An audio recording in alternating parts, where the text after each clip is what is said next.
दोस्तों, cease fire का ऐलान सुनकर कैसा लगा? झटका लगा ना? हमें भी लगा।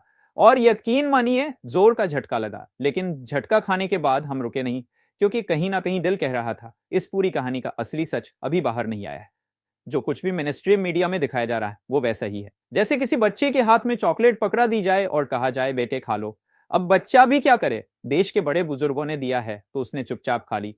फिलहाल तो जो हालात हैं उन्हें देखकर लगता है कि जो दिखाया जा रहा है वो असलियत से बहुत दूर है।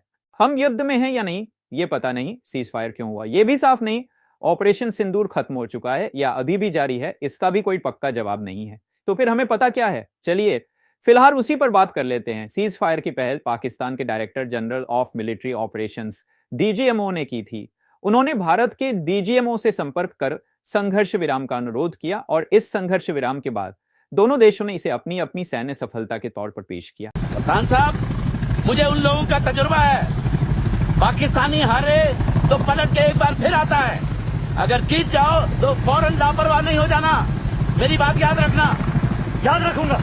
जय हिंद साहब। तजुर्बा हमेशा काम आता है और इस बार भी यही तजुर्बा सही साबित हुआ। सीज फायर को हुए अभी 3 घंटे भी नहीं बीते थे और आतंकिस्तान के आतंकियों ने एक बार फिर हमला कर दिया। भारत ने भी तुरंत और सटीक जवाब दिया।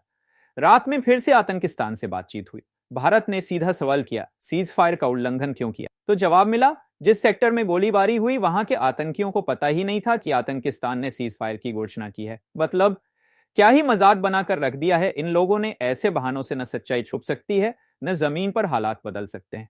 लेकिन ये बात लोगों की समझ में नहीं आई। मान लिया कि आतंकिस्तान को मार पड़ी तो उसने सीज फायर मांगा, ठीक है, पर हमने क्यों किया सीज फायर? हम तो खुद पिट ही रहे थे और यही तो मौका था कि हम पौक में घुसकर पूरा इलाका अपने कब्जे में ले लेते। देश की भावना भी यही थी। हर नागरिक के मन में गुस्सा था कि जब आतंकिस्तान कमजोर पड़ा तब हमने पीछे क्यों हटना मंजूर किया। लेकिन सरकार की तरफ से जवाब क्या आया? हर किसी के हाथ में एक चॉकलेट थमा दी गई। जो हुआ सो हुआ, फिलहाल मुंह मीठा कर लो। अब भला इस मीठे बहाने से कोई कैसे समझे कि असल में हुआ क्या? पूरा देश कंफ्यूज है क्या? ऐसे माहौल में जब हर कोई कंफ्यूज था, गुस्से में था, एक ऐसी खबर सामने आई जो टीवी चैनलों पर तो कहीं नहीं दिखी लेकिन हकीकत के बेहद करीब है। खबर यह है कि 10 मई की रात भारत ने आतंकिस्तान की 11 एयरबेस को अपना निशाना बनाया और इन सब में जो सबसे खास और सबसे खतरनाक था वो था सरगोधा एयरबेस। सरगोधा एयरबेस के पास की किराना पहाड़ियों में आतंकियों ने अपना परमाणु बम छुपा रखा था।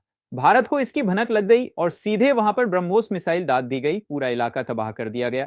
अगर भारत ने यह कदम ना उठाया होता तो यकीन मानिए आतंकिस्तान भारत पर एटम बम गिराने की तैयारी कर चुका था। वो तैयार बैठे थे, बस बटन दबाने की देर थी।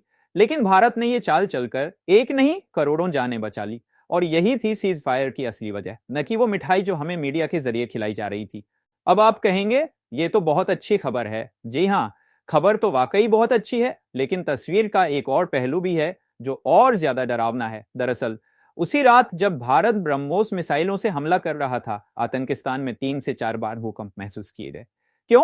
क्योंकि परमाणु बम जमीन के नीचे बेहद सुरक्षित चैम्बरों में रखा जाता है ताकि उसकी रेडिएशन बाहर न निकले और इलाका सुरक्षित रहे। लेकिन भारत ने सीधा हमला वहीं किया, किराना हिल्स के नीचे छुपे उस परमाणु ठिकाने पर।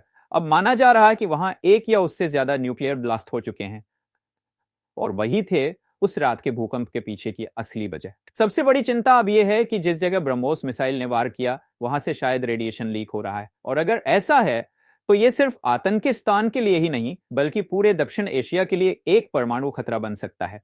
बात समझ में आ रही है आप सबको? यही है सीज फायर की असली वजह। भारत को युद्ध में था ही नहीं।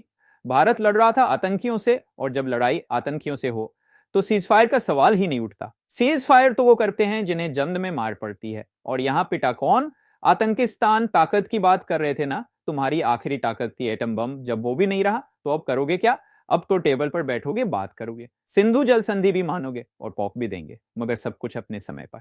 हर बात बताई नहीं जाती दोस्तों, हर चाल का ऐलान नहीं होता। कुछ बातें दबाव में होती हैं, कुछ रणनीति के तहखाने में दबी होती हैं। देखिए, भारत को दुनिया की तीसरी सबसे बड़ी अर्थव्यवस्था बनना है तो हर किसी से लड़कर नहीं, मुस्कुराकर भी चलना पड़ेगा। हाँ, एक दो को छोड़ दें जैसे आतंकिस्तान। अब जरा सोचिए, कल अमेरिका के ऊर्जा विभाग के तहत आने वाली National Nuclear Security Administration NNSA का Beechcraft King Air B 300 50 MS विमान पाकिस्तान के हवाई क्षेत्र में देखा गया। ये विमान आमतौर पर तब भेजे जाते हैं जब किसी देश में परमाणु या रेडियोधर्मी आपातकाल की संभावना होती है। ये विमान हवा और जमीन दोनों जगह के रेडिएशन का सैंपल लेते हैं ताकि ये पता लगाया जा सके कि कहीं कोई न्यूक्लियर लीक, ब्लास्ट या रेडियोधर्मी फैलाव तो नहीं हुआ। तो सवाल ये है, क्या ब्रह्मोस स्ट्राइक के बाद किराना हिल्स में कोई ऐसा हादसा हुआ?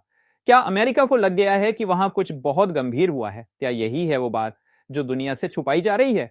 इन विमानों की मौजूदगी भारतीय मिसाइल हमलों के बाद देखी गई, खासकर सरगोधा और किराना हिल्स जैसे इलाकों में जो सीधे सीधे पाकिस्तान के परमाणु कमांड केंद्रों के पास हैं। तो क्या ये विमान सिर्फ रेडिएशन जांचने आए थे, या फिर जो बचे खुचे परमाणु बम वहां गिरे पड़े थे उन्हें भी चुपचाप उठाकर ले जाने का मिशन था? क्योंकि इस पूरे हमले में आतंकिस्तान के 50 से ज्यादा लोग मारे गए और 100 से ज्यादा जख्मी हुए। बाद में चीन का भी वही विमान वही इलाके में देखा गया। अब आप ही सोचिए, क्या यह सब सिर्फ इत्तेफाक है? असल खबर वही होती है जो टीवी पर नहीं दिखती लेकिन हकीकत के सबसे करीब होती है। तो जुड़े रहिए हमारे साथ, वीडियो को शेयर कीजिए, चैनल को सब्सक्राइब कीजिए ताकि अगली अपडेट सबसे पहले आप तक पहुंचे। खुश रहिए। धन्यवाद। जय हिंद।